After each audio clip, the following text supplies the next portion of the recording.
Hey there, it's Lara here with another Witchy Wednesday, this time for the week of June 13th to 19th, 2018. So welcome to my channel if you haven't been here before. I really appreciate you stopping by, and thank you for subscribing and commenting and giving the video a thumbs up if you like it. And I hope you stick around because I give away a free reading here about once a month. And on that note, I'm going to announce the free reading. I announced last week that I was going to give away a free reading today.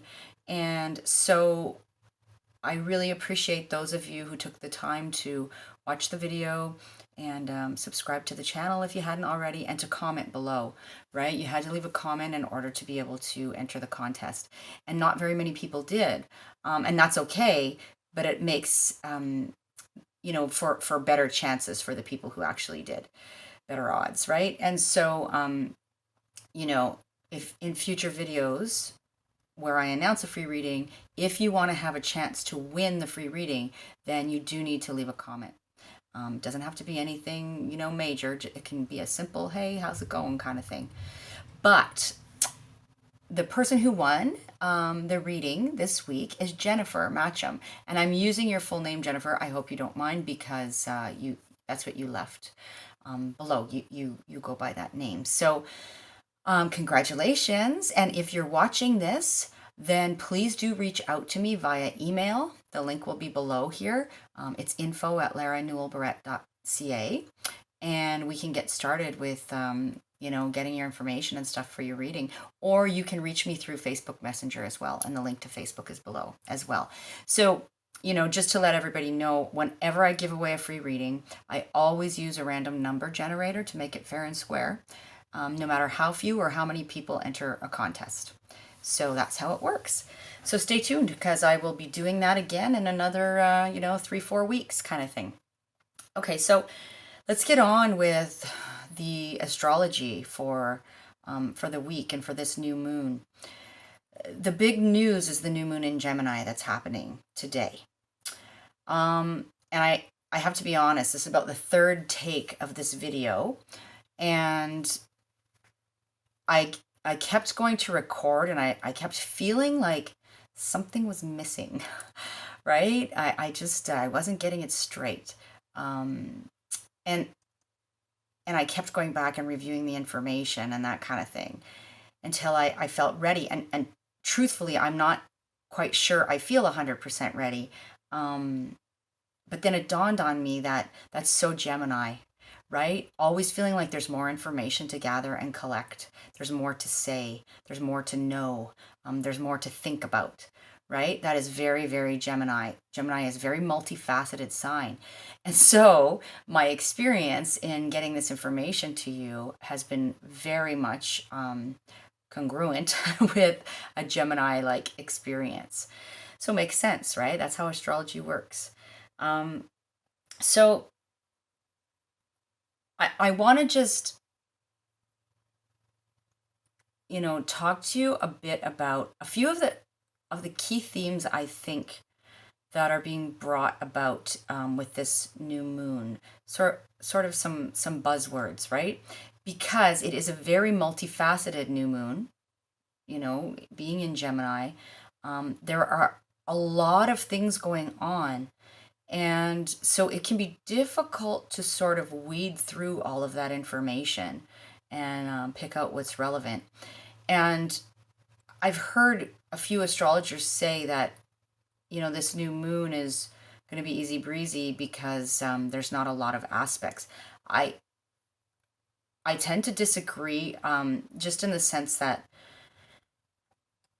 I think, in the bigger picture, it's a very positive thing, but it may not feel all that easy breezy getting there.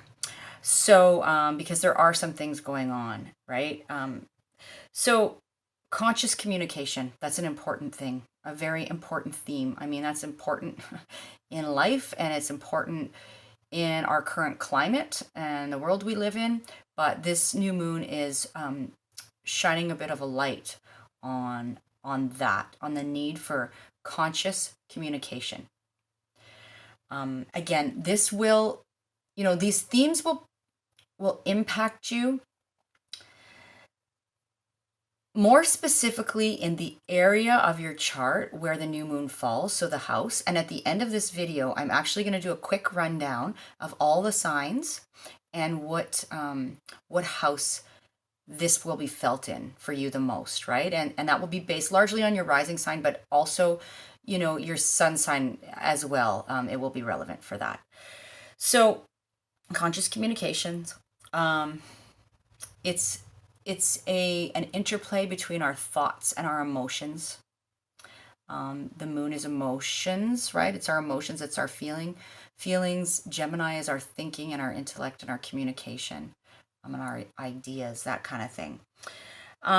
You know, so I want to show you the chart right now because I want to show you, and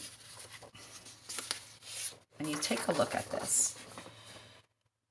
You can see there's a lot of red happening there, right? And if you're familiar at all with astrology, or if you ever had a chart reading with me, or you've watched some of these videos and you're starting to pick up on these things, then you may know that the red lines indicate aspects that are a little more tense. Those are squares and oppositions, we call them. And these are, you know, aspects or conversations between planets of tension. They're dynamic conversations. It doesn't mean they're bad. In fact, they can be quite positive. You know, they require some action in some way, shape, or form, and some work on our part. So you can see there are quite a few red lines here, and I'm going to speak to these things as we go through the reading. I will point out, as we're looking at the chart right now, I might as well, there is the moon in Gemini. This was done a couple hours ago. I think I drew it up. So the moon is in my time zone, Eastern Standard Time. It's happening later this afternoon at about 3:45. So we'll have moved forward a degree or two by then. And it is conjunct or right beside the sun in Gemini, right? A new moon is always a conjunction between the moon and the sun. When they bump up against each other, they meet each other in the sky. Those two energies come together to form something new. Okay, and so, I mean, I'm going to be talking about a lot of these things here. There's Mercury in Cancer, just gone into Cancer. Mars and the South Node. There's Neptune in Pisces. There's Chiron in Aries. Uranus and Taurus. Up here we have that cluster still, Lilith, Pluto, and Saturn in Capricorn. There's Jupiter hanging out in Scorpio. And there's our North Node, right? And there's Venus. So, North Node in Leo. Okay, so that's what the chart looks like today. So, again, you can see there's a lot of these squares and oppositions happening. There are also a couple of nice trines, right, which are triangles, and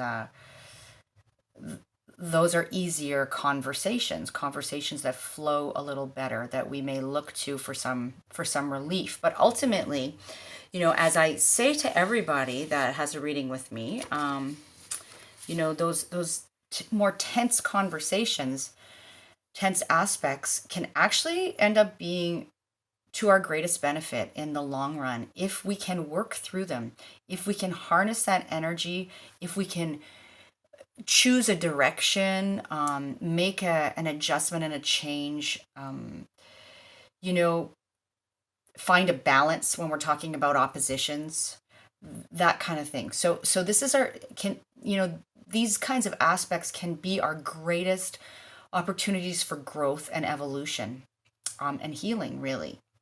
So I see it as a positive thing in the long run, right?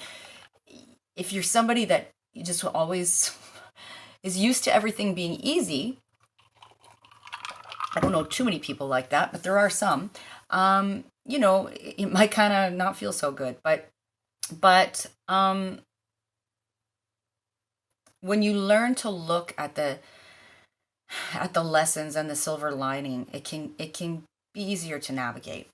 So, let me just grab my notes here and see where to go from here. So, you know, this perhaps temporary intensity that we may be feeling,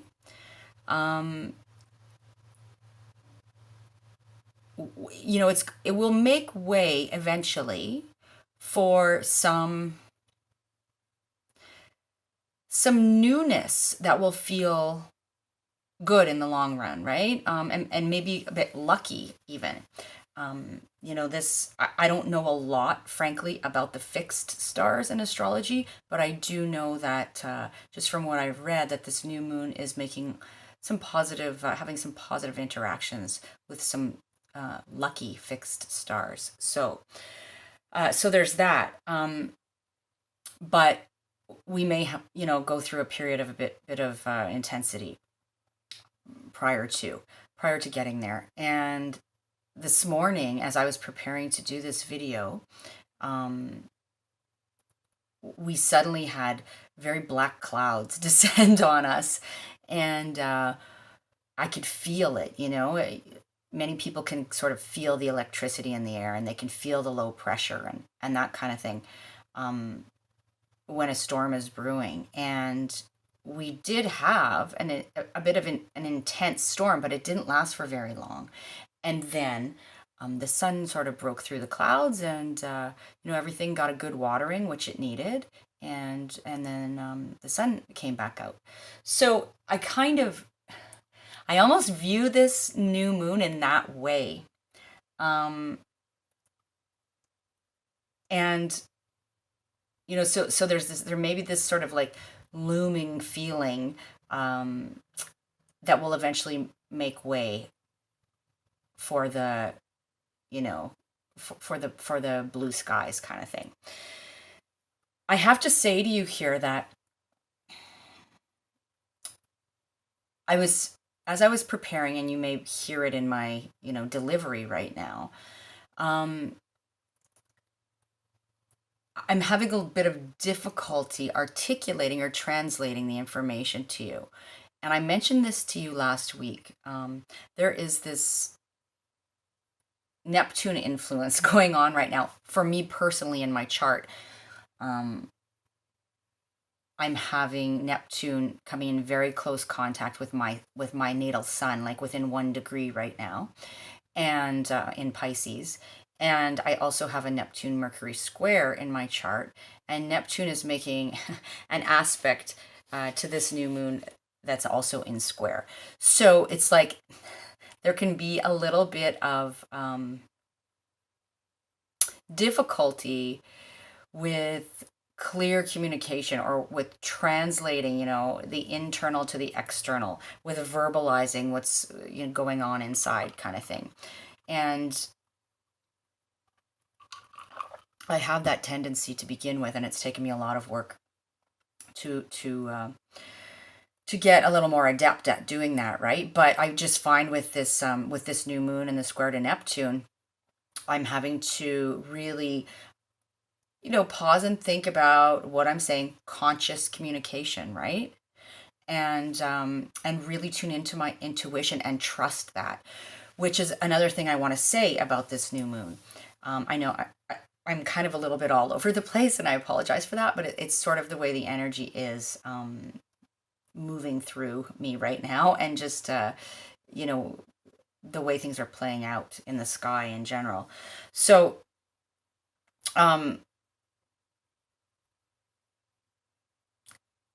it's important, I just mentioned intuition, that we recognize with this full moon that we may have this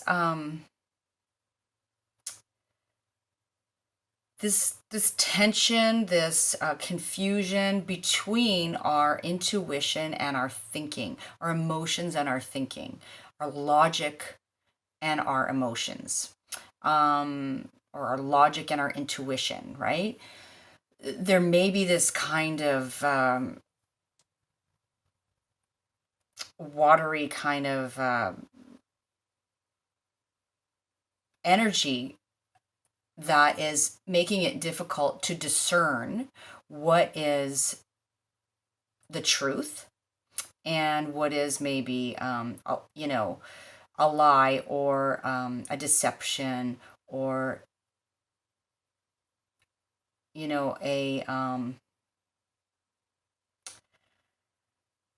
mis a miscommunication, those kinds of things. So we really have to try to balance our logic and our emotions, but ultimately really tune into our intuition. And that's where we're going to find the truth. That's where we're going to be able, or how we're going to be able to discern the truth, right? So, one of the things I wrote down in my notes as I was doing this is, you know, don't believe the lies, especially the ones you tell yourself. Um, but there's a lot of misinformation going on out there in general in our world. And how do we discern what's true and what's false? Well, if you think of the polarity point to this new moon in Gemini, meaning the opposite, right? The opposite sign of Gemini is Sagittarius. Sagittarius is the truth seeker. It looks at the big picture. Um, it is very intuitive, and it has a sense of inner knowing and self trust kind of thing. And so it's important to look towards those qualities right now. Um, as I've said many times before in other videos, the opposite energy is the medicine, right? And so to balance those two things, right? To not get all caught up in our heads and in our circular thinking and in our doom and gloom kind of all those anxious sort of mental activity, that kind of thing, but to try to open up to the big picture and to tune in to the truth. And we can recognize the truth through our intuition, right? Much more so than through our logic. So that's an important message. I feel like it's that I needed to relay to you about this new moon.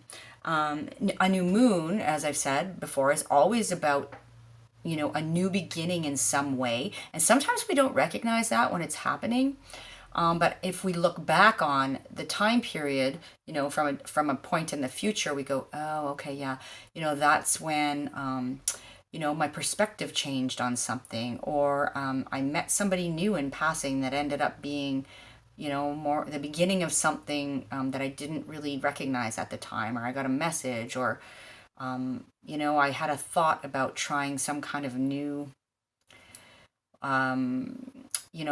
creative pursuit, or, lifestyle in terms of, maybe food, that kind of thing, right? So we don't always recognize it in the moment. Sometimes it takes some looking back after the fact. But a new moon is always some kind of a new beginning, a shift towards the new. So, this can be a time, like I said, it's like it can cause us to question what we thought we knew, to second guess ourselves. Um, so again, don't let your mind get the better of you. Try to stretch beyond, your limited thinking, and really try to bring your intuition to those logical kind of or sometimes illogical, right? Irrational thoughts. And that's how you'll know the truth. Like, is what I'm thinking about this really true? Is this information I'm perceiving really true? You know, you will know that if you take the time to tune in to your intuition. So this moon in Gemini, the moon is going to move into Cancer tomorrow on Thursday, then Leo Saturday, and then Virgo on Monday, until where it will be until the next Witchy Wednesday.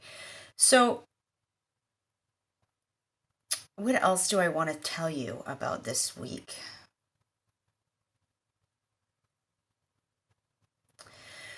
Well, along with the moon, as I mentioned, squaring Neptune, which is in Pisces.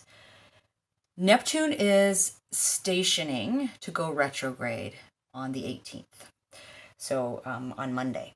And so when a planet is stationing retrograde, right? So what that means is it's moving forward in the sky, and then it appears to slow down and then start traveling backward.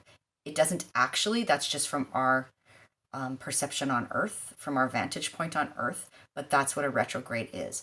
And so when the energy of the planet, and Neptune is an outer planet that has an impact on the collective, right?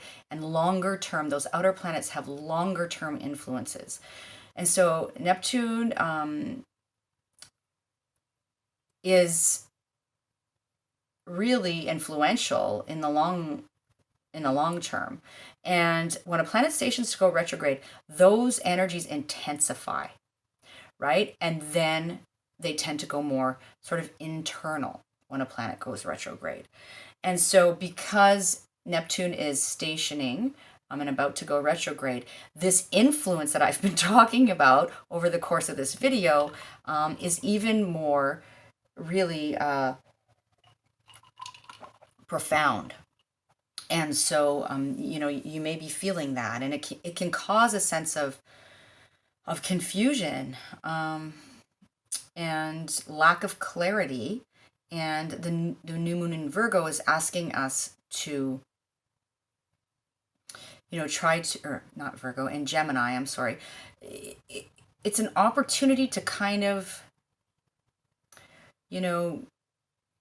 look at all the options, right? Multifaceted Gemini, gathering all the information, looking at all the different possibilities, entertaining all the different ideas and thoughts, and weeding through the confusion, and perhaps going in internal, connecting into that intuition, which Neptune is very, very connected to, and that's where we find the truth. That's where we get the clarity, right? Okay, so this is also, the moon is also trining Mars, right? And I see that kind of as like this sort of warrior. Mars is the warrior, right? Influence on this new moon. So it's like the logical, emotional warrior. It has all, like, it's that perfectly balanced approach to taking action, taking productive action. And it's a trine, so it is a positive. I don't even know if I want to use the word positive, but it's an easier flowing conversation to Mars. And another significant thing that's happening is that, and that may, be part of this short-term tension that we're feeling, is that the moon is, it will enter Cancer tomorrow. And when it does, it's going to oppose Saturn, Pluto, and Lilith that I showed you in the chart there, all in Capricorn, right? So that can feel emotionally difficult on, and we may come up against some sort of obstacles and barriers, and are being asked in that sense to bring emotional maturity, really, to whatever we encounter. Then Venus is entering Leo right after this new moon. So a couple of hours after the new moon happens, Venus enters Leo. And this is, it's about wanting to be recognized. I see this anyways, and validated, and valued for who we are, right? And another part of this, the astrology, that plays into that is that we actually have, like, part of all those red lines that you saw on the chart is what we call a T-square, right? Which involves Chiron. So there are 3 squares happening Saturn in Capricorn and Mercury in Cancer and the Sun in Gemini are all squaring Chiron, the wounded healer. And so this is an opportunity for profound healing, right? But we have to do the work. And when I look at Venus in Leo, which will be trining Chiron at the same time as this is happening, this is about self-love. Leo is about self-love in many ways. This Chiron and Aries transit that we're experiencing over the next 8 years is about healing our sense of identity, right? So learning to love ourselves for who we are. And so I really see that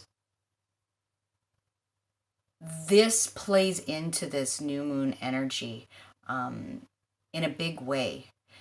I haven't heard a ton of other people talking about this, but when I looked at the chart, it struck me. It really did. I have an affinity for Chiron personally, and so maybe that's why. But I see this as an opportunity to really be patient and gentle with ourselves, to learn to trust ourselves, to learn to that it's okay to want to be validated and valued for who we are.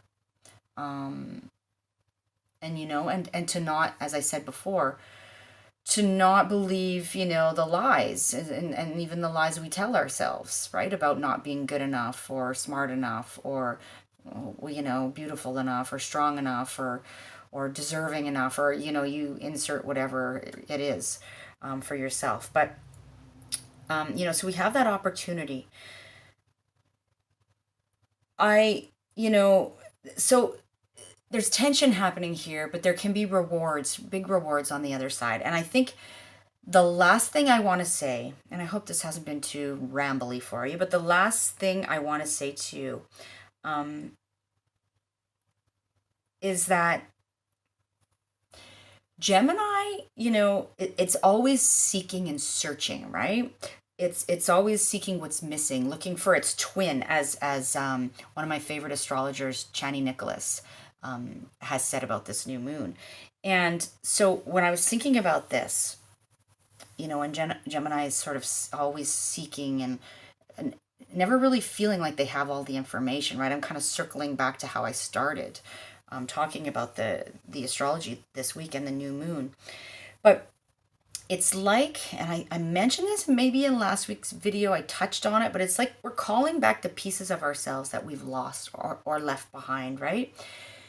It's like shamanism. And I don't profess to be a shaman, and I am not an expert on the subject, but what I do know, and it's funny because I used to use this terminology before I even realized that it was speaking to the shamanistic experience in a sense. A friend of mine who has studied shamanism actually enlightened me to the fact that that's what I was really talking about. But it's like taking our soul from fractured to whole. It's calling back the pieces of our soul, right? And so ultimately, if you think about Gemini as being this multifaceted, searching for the pieces, searching for the information, bringing the information together, making the connections, all of that kind of thing. That's the energy, largely, of Gemini.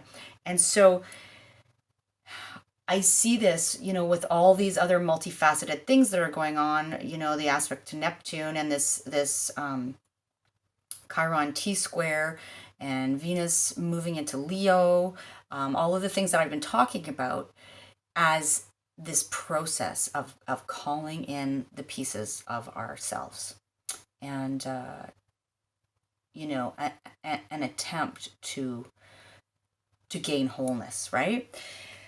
So it's a tall order, but it's worth it. And there is a real silver lining here. And there are some, there is some karmic luck at play too, I think, in many ways, although it may not necessarily feel like that. We may have to go through some some darkness before we get to the light, right? That's normal. So I'm going to leave that with you, and I hope that it made some sense. And it's, I always endeavor to deliver these messages in a way that makes sense to you, hopefully on some level, and also resonate, you know. And so I hope that I have been able to do that. And I really thank you once again for being here, and I so appreciate your support. Truthfully, I have to say that readings have slowed down over the last little while, and I'm kind of bummed about that because I love doing readings for people. I'm not sure what that's about. I have my own theories, got my own processes going on and stuff right now. But I certainly hope it's not because you're not finding value in what I am sharing with you. And if that's the case, then please do give me feedback, right? I'm open to that. I'm always willing to learn and to do things in a different, better way that serve you. So I'll leave you with that. Thank you so much. Enjoy the new moon. Take some time tonight, tomorrow, over the next couple of days to sit with this information and to set some intentions for the cycle ahead, and to think about what might be new for you. Oh my goodness, I am so sorry. Just remembered, I told you that I was going to go through the list of signs and talk about where this would be impacting you. And I am definitely going to do that before I sign off. So apologies. So I'm going to start with Gemini because the new moon's in Gemini. So if you are a Gemini rising or a Gemini sun, then this new moon will impact you in your first house of self, right? And so, this will have a big impact on you because it's your new moon. So kind of, all areas of life are really part of this new beginning in some way. And particularly the first house is associated with our self, our physicality as well, our physical body, and our relationship to self, and how we project ourselves out there in the world. So that's for you, Gemini. For Taurus, this is happening in your second house. And that is the house of your resources and your self-worth and what you value, and your talents and how you utilize those to get your needs met, right? Your sense of security and stability in the world. And so that's the area of life that you may feel these new moon energies the most for Taurus. For Aries, Aries rising and Aries sun, this is in your third house of communications, of short distance travel, of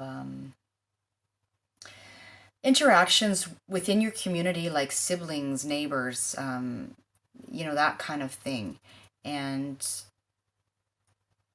it's largely a house of, well, it's the natural home of Gemini, right? So it has some similar qualities there about the communication aspect of things. And so that's where it's falling for you.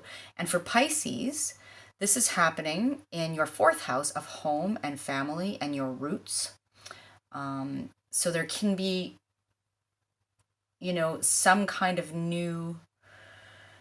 newness in this area of life. Newness, change, that kind of thing in that area of life.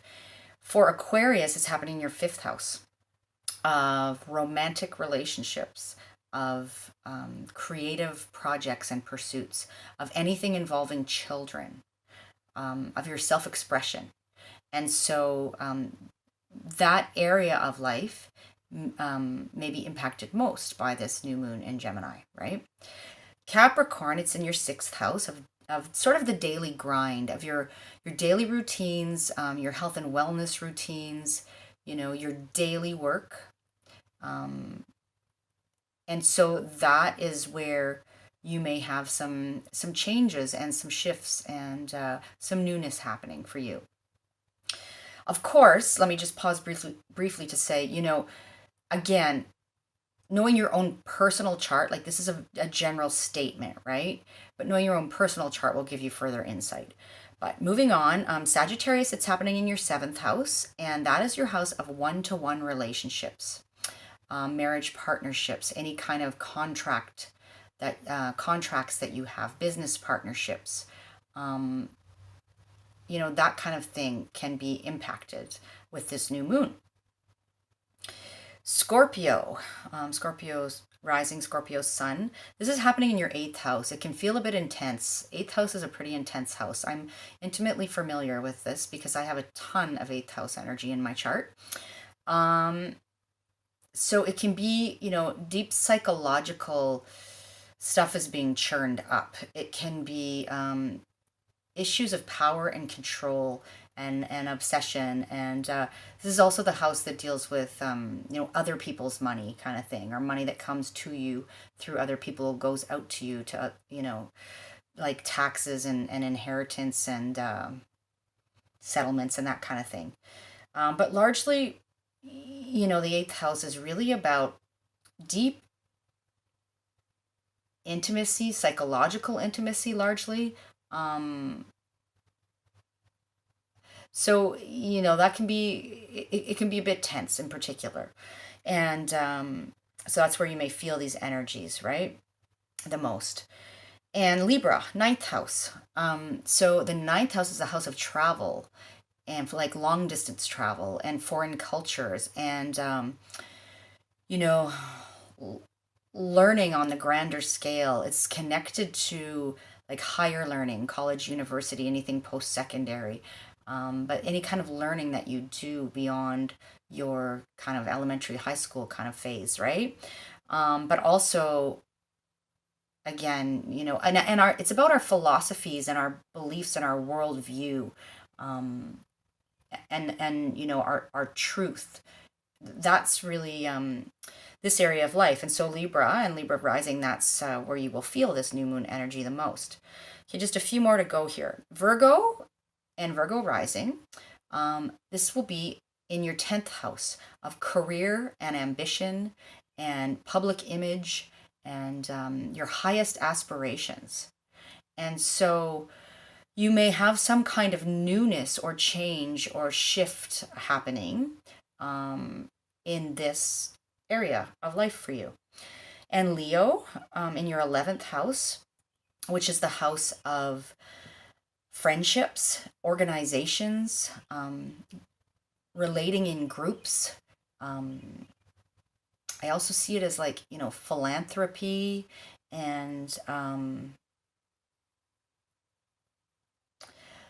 it's like the house of the collective. It's also the house of hopes and dreams, vision kind of thing. And so this is where you will feel this Gemini new moon energy largely.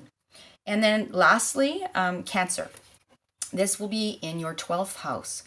And so this may play out on a more internal level because the 12th house is very internal.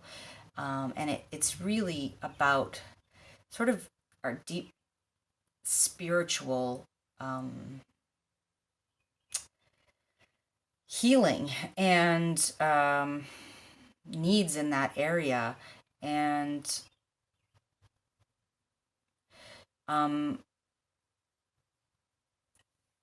it can be